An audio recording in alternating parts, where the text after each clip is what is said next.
Hello, everybody, and welcome to another episode of the Inkwell Gamers podcast. We are continuing our set review today. We are going through the Sapphire cards from Ursula's Return.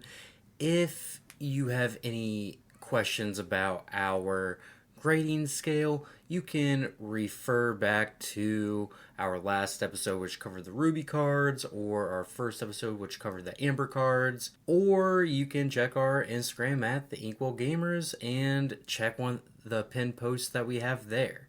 With that being said, I think we're ready to get into this one, Dana. What do you think? I'm ready.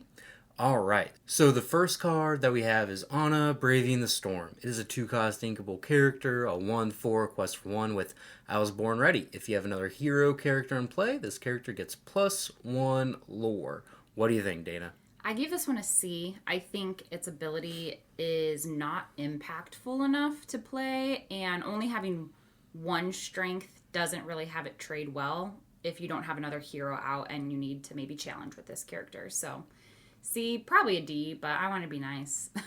Yeah, there is a really high bar for 2-cost characters so far in this game, and this one just doesn't seem strong enough to cut it. We don't have really any aggressive Sapphire decks, so I'm also going to give this one a C. Nice. All right, moving on to the other Anna, we have True Hearted, a 2/4, 4-cost inkable, quests for 2, and has Let Me Help You. Whenever this character quests, your other hero characters get +1 lore this turn. So although I do think the hero and villain synergies aren't consistent enough, I do think of all of the keywords, we would be seeing hero the most. And the reason why I'm hesitating on this one, even though we just got done talking about the hero character with the other Anna, I do feel like I see more people trying this card out and trying to make it work. And I think that even though it's not super powerful, we have seen it in combination with Cogsworth, and it's really hard to deal with because of that. And it itself poses a decent questing threat. And with that being said, I gave it a B-. Yeah, this is one that I need to see to believe, I guess. There are some steel hero synergies that I think are just way stronger than this that we'll talk about in the next episode. I could see this one having a place, but again, we don't have an aggressive hero-based Sapphire deck currently, and we're a month and a half into the set, and I haven't really even seen traces of one. So it does get better over time. I'm just going to give it a C, though. Okay, sounds good. Alright, next we have Aerial Treasure Collector. We have a 6-cost uninkable 3/4 that quests for 3. It has Ward, and the Girl Who Has Everything. Well, you have more items in play than each opponent. This character gets +2 lore. I'm going to give this one, I'm going to give it an A. I don't think it's good enough to be ubiquitous in every single Sapphire deck, but it is an extremely powerful threat. So I like it a lot. It's hard to deal with, and it ends the game pretty quickly. So I did give it an S because I think I could see it getting played in both the Ruby Sapphire and Sapphire Steel. Obviously, we aren't really seeing much more Sapphire decks otherwise. So if we just consider those two as being the only ones kind of going right now, we could see that at both. So I give it an S.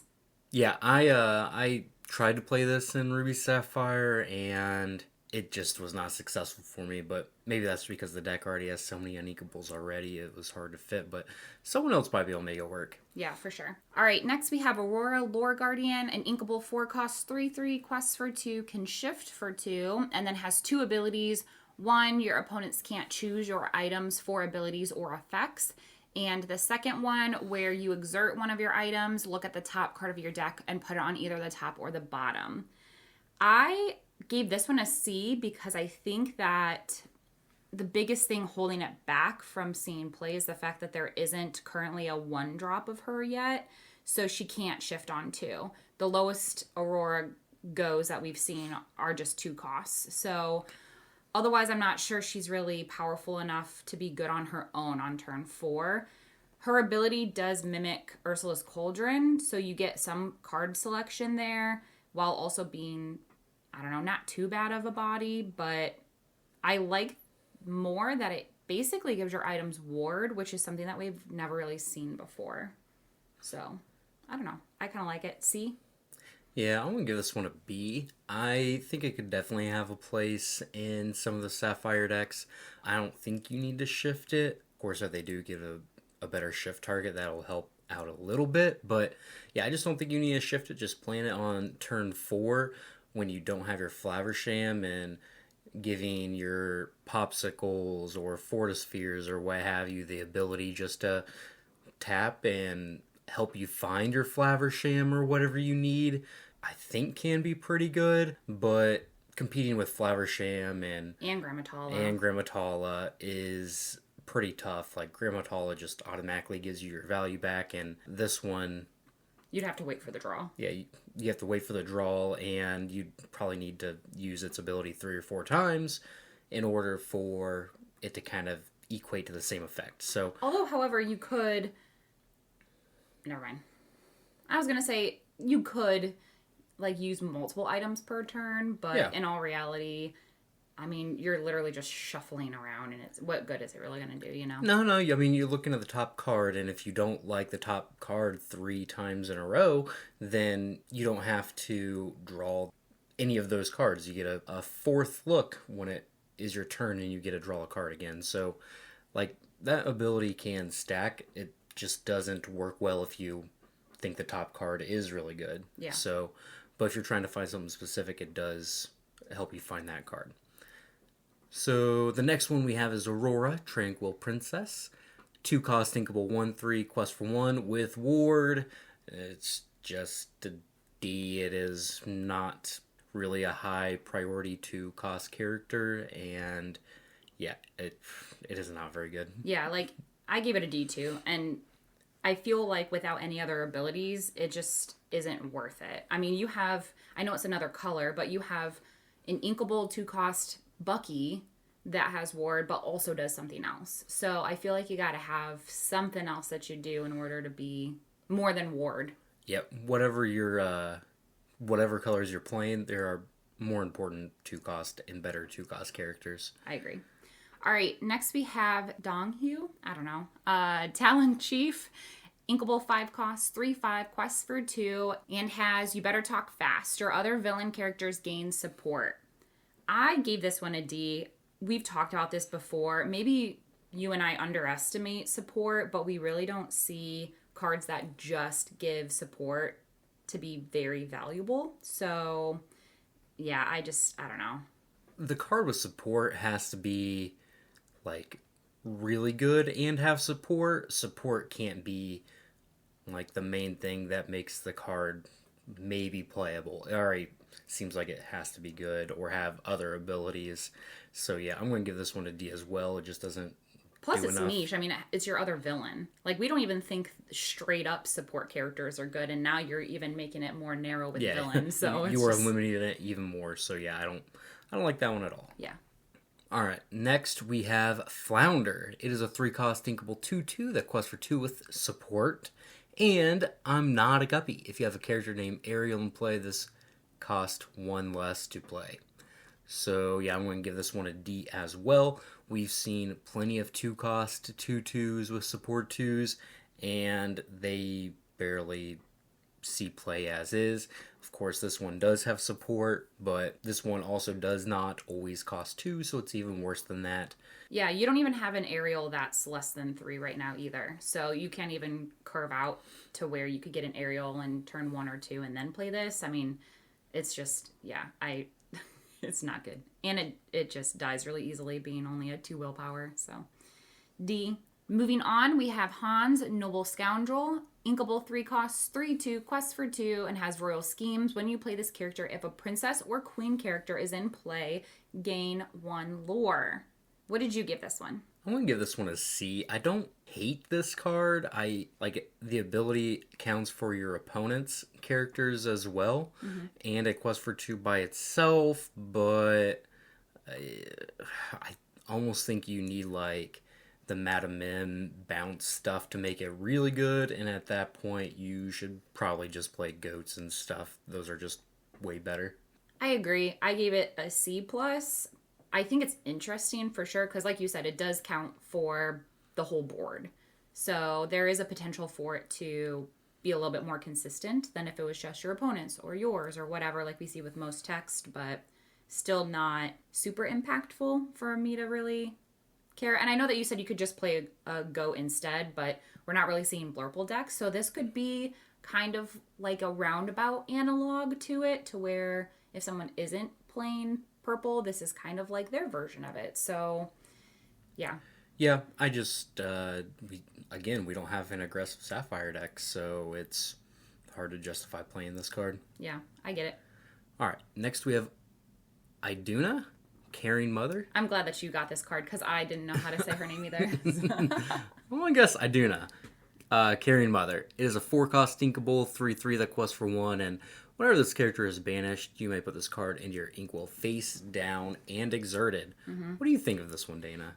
Yeah, I was on the fence about this one for a couple of reasons. So I gave it a C plus B minus. I think one of the things we've always said about the 2-cost Grammatala is that she doesn't really trade with anything once she is in play. And this card is basically a bigger version of that, which makes me want to lean towards B.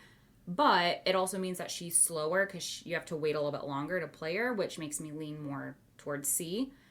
Ideally, you would also be playing the 4-cost Grammatala on turn 4, or, if you're ramping, obviously, earlier than that. But if you have the bigger Grammatala in hand, you would ideally be playing that one instead because you get to basically hard draw and ramp. So, I don't know. C+. Yeah, I'm going to give this a C. If the 4-cost Grammatala did not exist, I can see this card being playable, but that one just gives you the value that you want as soon as you play it, whereas this one could take, I don't know, a couple turns. If this one quests for 2, I think it'd be really interesting because they'd have to, banish it at some point. Yeah. But it just quests for 1. So I think they just made it a little worse version of that Grammatala. And correct me if I'm wrong, because I know that you play the Grammatala, so you're more familiar, but doesn't she have better stats than a 3/3/2? Doesn't she? Is there a 4 somewhere? It's just a 3/3. Oh, okay. So it's the same. Okay. Yeah, very similar card, but you just get the value up front, which I think is more important. For sure. Moving on, we have our first of 2 Olafs. We have Carrot Enthusiast, Inkable 3-cost, 1/4, quests for 2, shifts with a discard of an item card, and then has carrots all around. Whenever he quests, each of your other characters gain plus strength equal to this character's strength this turn, which is a very weird way of just saying support with 1. I feel like. But with that being said, I gave it a D. I think unless your deck is also relying heavily on support synergies, his ability to give other characters just 1 strength doesn't seem powerful enough. I don't mind the shift cost though, because theoretically you could be getting it back with Tamatoa, but again, I just don't think it's good. Yeah, the next Olaf, the 1 cost that we're going to talk about, isn't great. There's already a card very similar to that, and they can't just put support on this because it gives all your characters you're support. Right. I read that wrong. So, but discarding an item cost, like Diablo, you can get away with discarding a card because you get that card back immediately. Yeah. With this one, it doesn't. I didn't even think about that. It's just card disadvantage. You're 3 for 1-ing yourself, and its payoff is really not that strong. Yeah. I didn't even think about that. That makes sense. So the next one we have is Olaf, Trusting Companion. Is a 1-cost Inkable 1/2, quest for 1 with support. It is a Sapphire Hey. Yep. I gave it a D. It's a D. So, yep. Moving on. All right, Pascal, Inquisitive Pet is next. Inkable 3-cost, 3/3, quest for 1, and has colorful tactics. When you play this character, look at the top 3 cards of your deck and put them back in any order. I gave this one a C. It's interesting because it's like a boss is on a roll, but it's also an inkable body with stats that aren't really terrible either. So, C plus maybe? Yeah, I'm going to give it a D. I just don't know how I could fit this card in my deck. You already do have a lot of cards that kind of do various similar things to this anyway. Yeah, So. I mean, we'll talk about the Queen later, which, I mean, of course, that's an item-specific card. Yeah. But, like, that's mostly what Sapphire is, Mm-hmm. and it's just way more powerful. So, Yeah, I agree. yeah, I just don't see ever playing this one. Makes sense. All right, next we have Prince Philip, Gallant Defender. It's a 3-cost inkable 1/3 that quests for 2 with support and best defense. Whenever one of your characters is chosen for support, they gain resist +1 this turn. I'm going to give this one a C. This is another, like, kind of aggressive, slanted Sapphire card, which is just not really what the Game plan. color does Yeah, at all. So, yeah, I'm just going to give it a C. And that's really all I gotta say about it. If it had, like, if this card had resist 1 itself, I think it would be, like, really good because it would be very hard to get off the board. But it's just a 1/3, so it is not hard to get off the board. I agree. I give this one a C as well. The stat line isn't great. The second ability, I don't know. The reason why it's not a D for me is that it doesn't necessarily mean you have to use this character to give another support. So you could choose a character with a higher strength to give this support. But after it's all said and done, I just don't know if it's worth. I don't know. I don't know if the juice is worth the squeeze. Yeah, you've been saying that a lot lately. But yeah, nonetheless, that's basically what it boils down to. So. Yeah. Moving on, we have Rapunzel Appreciative Artist. Inkable 5 cost 3/5, quests for 3, and has Perceptive Partner. When you have a character named Pascal in play, this character gains Ward. What did you think of this one? I'm going to give this one a C. This is a kind of a reason to play Pascal Inquisitive Pet. Again, this is another card that's like just an aggressive Sapphire card, but there aren't any aggressive Sapphire decks that really make sense. So, unless someone makes Blurple work. Then you have the 1-cost Pascal too, which that's what I was thinking. Yeah. Which could actually be decent because that card is pretty reasonable by itself. But yeah, this just isn't good enough unless it does have Ward. Yeah, I like C plus B minus. I think it poses a very decent lore threat, and it also has pretty big willpower. It does still get Maui'd and Medusa, but if you're not playing against Ruby, it could be pretty hard to get off the board. Like, if this gets played against me as an Emerald Steel player, I would have a very hard time getting rid of it because my characters don't do a lot of damage itself, and none of, like, the songs I would normally do to help accommodate that would work if she has Ward. So, yeah, I don't know. B minus. Yeah, I think the biggest issue with this one is that the Maleficent from the first set that is a 3/6 is still around, but just doesn't see any play either. So does she have Ward? I don't. She does not have Ward. See, but I mean, this is Ward sometimes.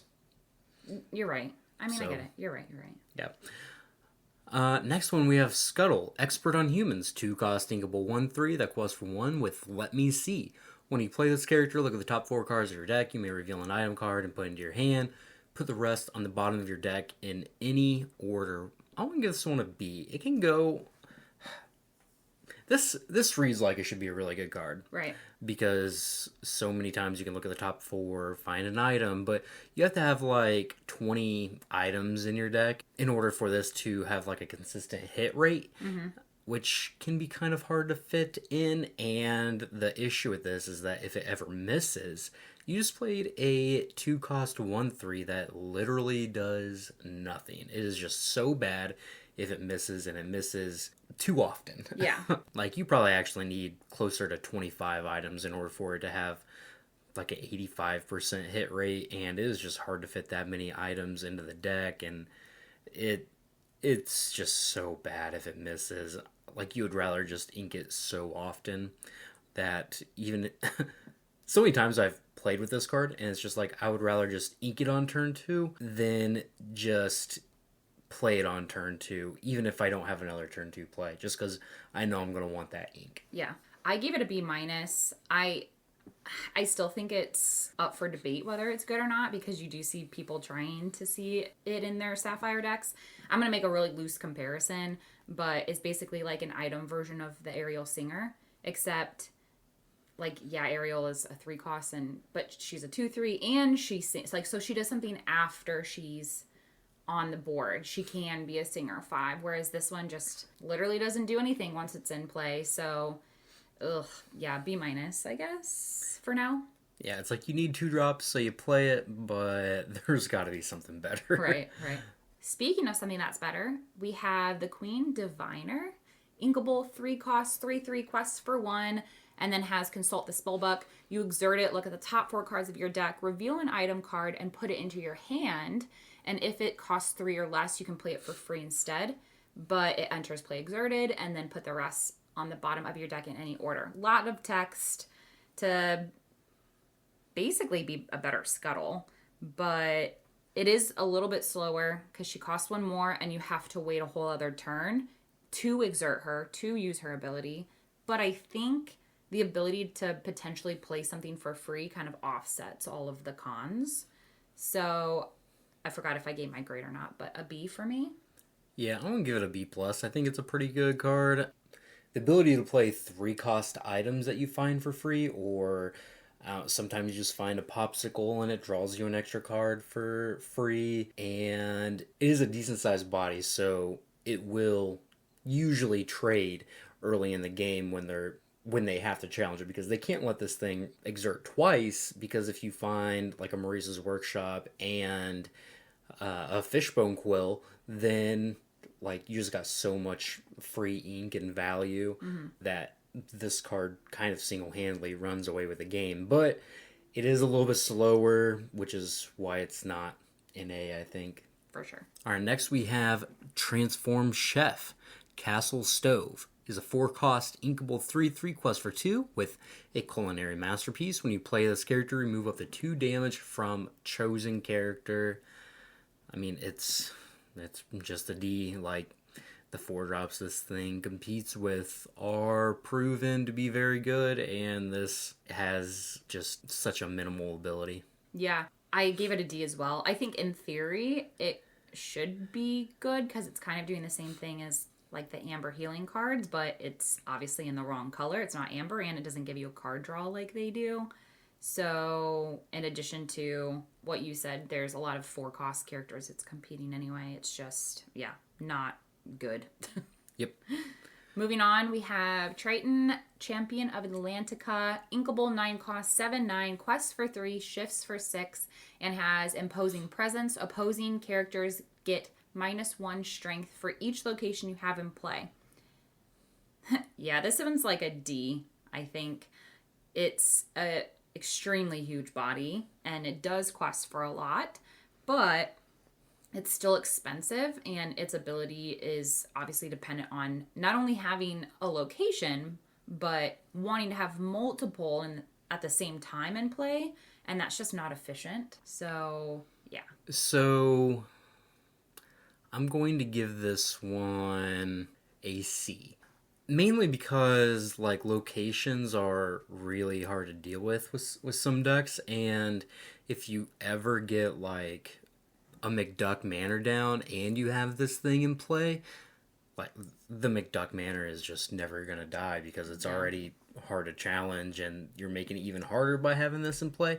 So if like we get some better locations or better ways to protect locations, I could potentially see this one getting some play, but it is so expensive, and it just does not have, like, in order to be 9 cost, you really need to be a Maleficent Dragon power level in order to see play. Yeah. And so you really need to shift this, but that means you need a good shiftable target that is playable by itself. And yeah, so I don't think we have the tools yet for this one, but this one is one that I like kind of want to keep my eye on in the future. Yeah, for sure.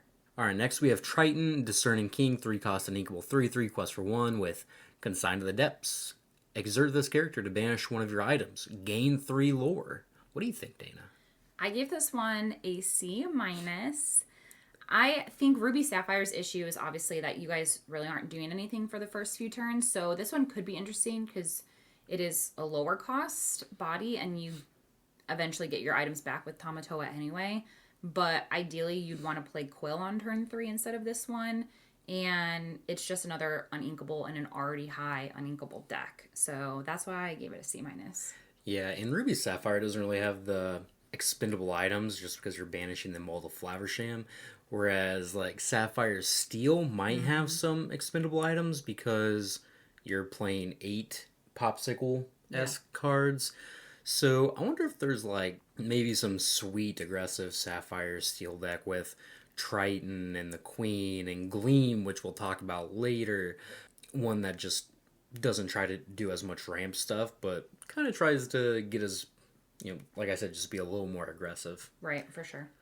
All right, the last Triton we have is Young Prince. Inkable 4 costs 3, 4 quests for 1, and has 2 abilities. 1, Superior Swimmer. During your turn, this character gains Evasive and Keeper of Atlantica. Whenever one of your locations is banished, you may put that card into your Inkwell face down and exerted. I gave this one a C. I think it might be a way to deal with Diablo and Pegasus without trading with them, because it does have a little bit of a higher willpower. I could see it getting played in some decks that use the location package, but I don't think we see enough of that right now for this to get play. So, C.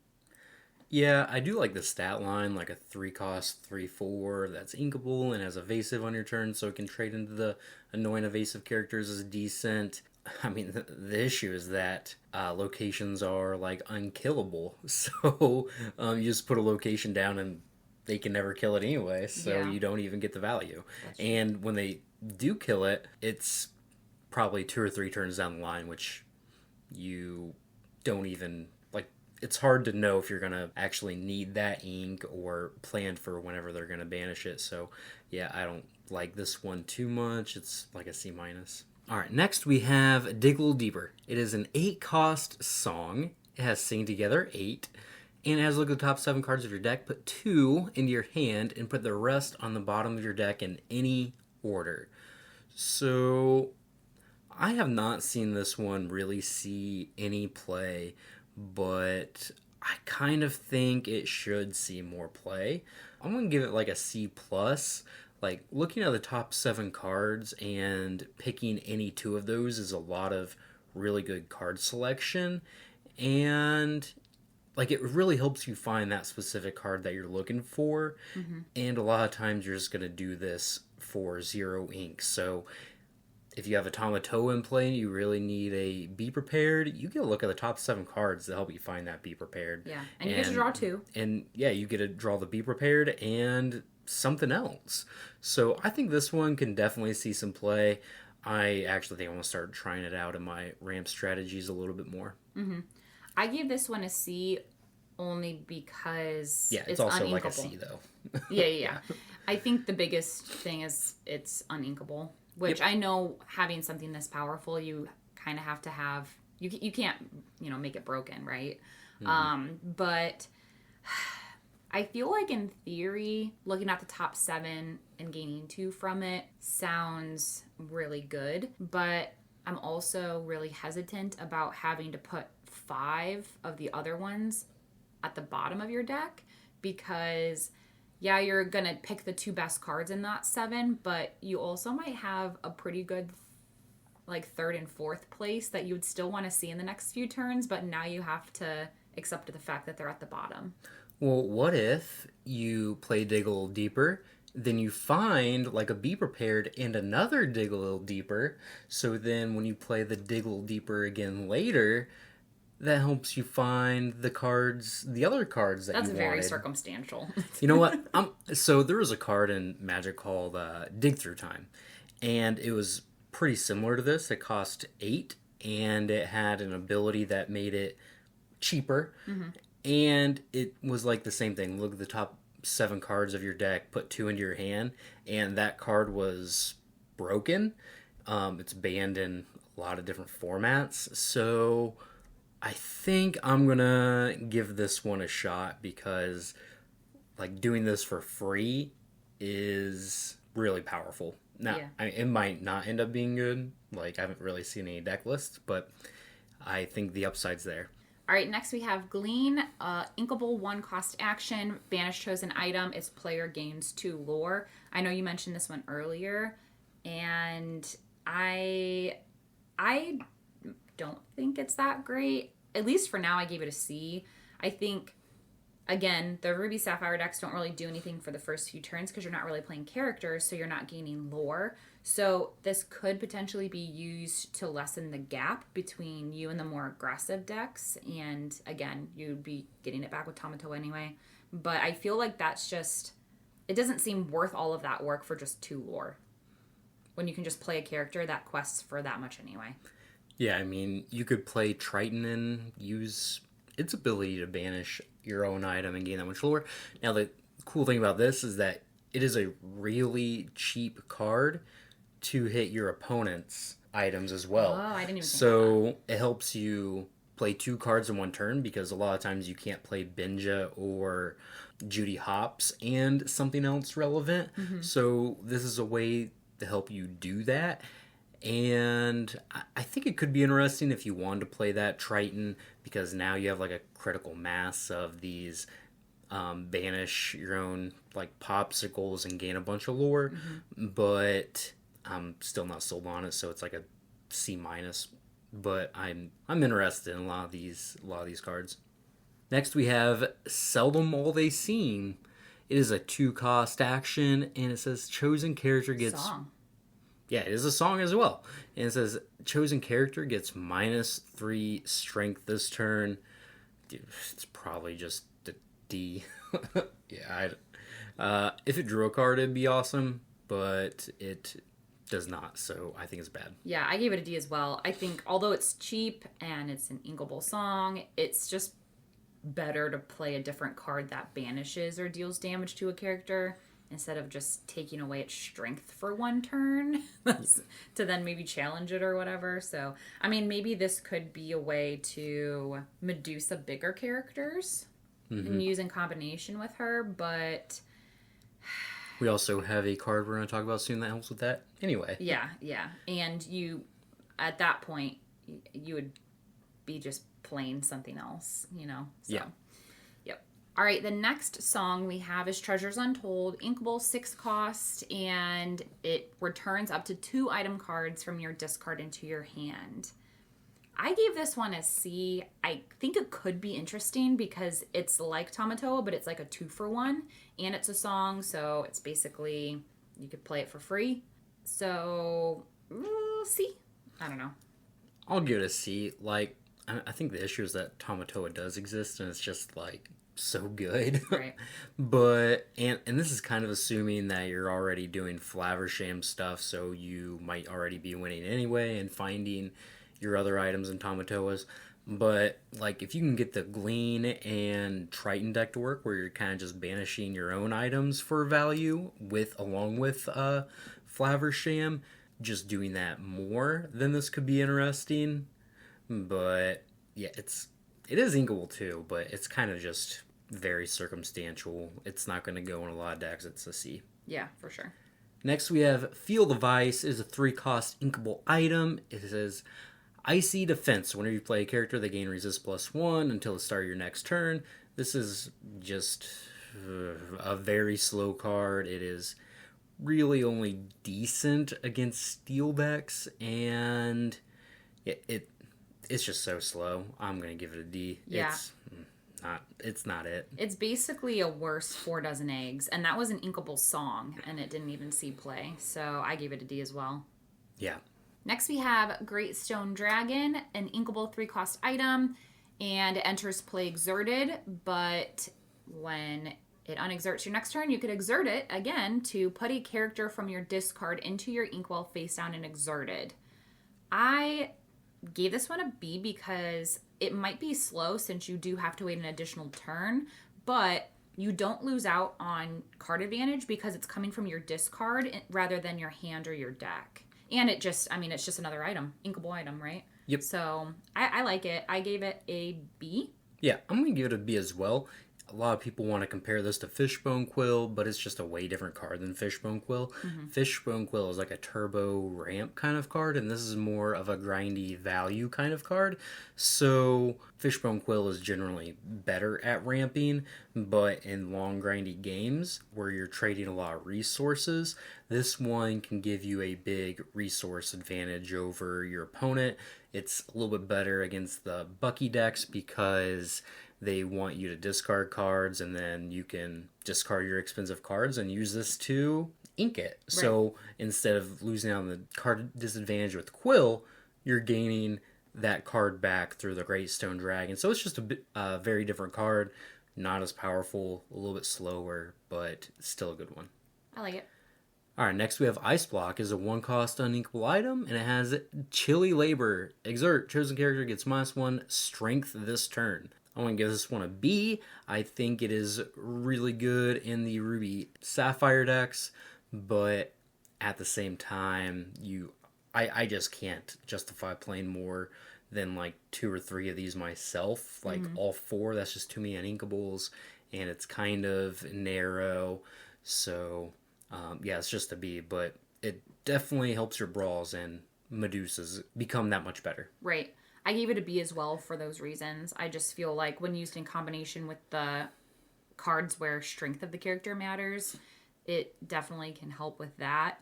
It is uninkable, but it's cheap and static. So, I don't know. I like it. It just stays out there, unless you do something with it. So, moving on to our last 2 cards, we have our locations, starting with Ariel's Grotto. Inkable 2 cost. It has willpower of 7, a move cost of 2, and treasure trove. When you have 3 or more items in play, this location gets +2 lore. What did you give this one? So I'm going to give this one a B. I kind of think this one is underexplored a lot because for like Steel Sapphire decks, it's really not hard to have 3 or more items in play. A 2-cost 7 willpower location is really hard to get off the board. Think of like Pride Lands. That one sees a decent amount of play. It's 2 costs, 7 willpower. It's uninkable. This one is inkable.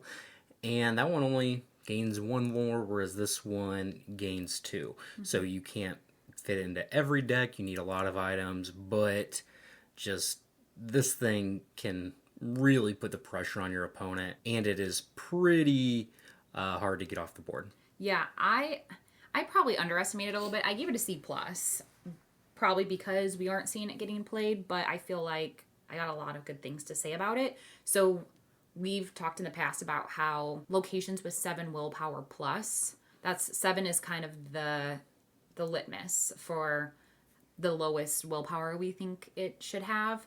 And I really don't care too much about the fact that the move cost is 2 because the ability doesn't need to have anything there at all anyway. So given that this is in a color in which chances are you probably will have 3 more items in play, that is probably going to trigger its ability often. And another one of the things that we say about locations is that it has to gain lore. And this one does do it indirectly, in kind of in a passive way, but it still does it. So, yeah. I kind of like it. Yeah, it gains lore if you have 3 items in play, very similar to any other location gains lore. But a 2-cost location that gains 2 lore is really powerful.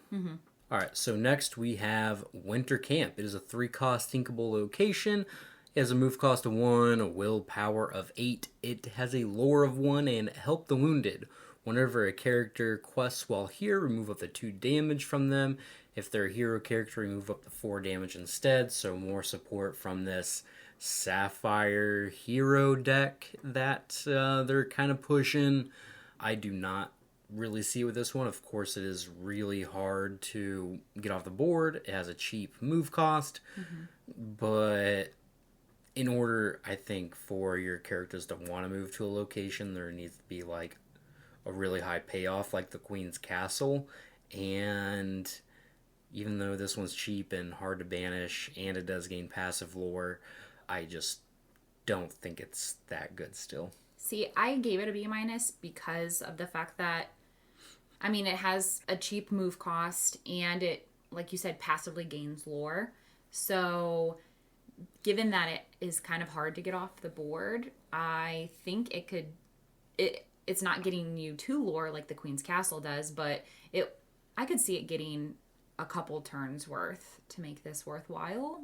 And I don't know.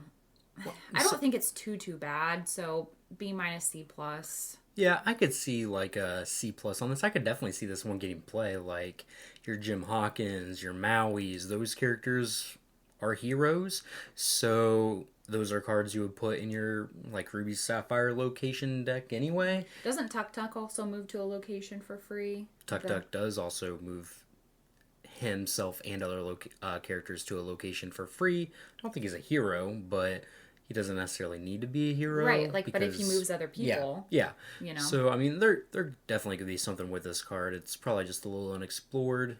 So, yeah, I like it for like a C, C plus. Fair enough. I could see it. Yay. I talked you up. You talked me up a little bit. Nice. All right, so with that being said, that concludes our set review of Sapphire for Ursula's Return. We have one more to go, and that is Steel, so keep an eye out for that next week. But in the meantime, we hope you guys enjoy this episode, and we will talk to you next time. Have a wonderful weekend.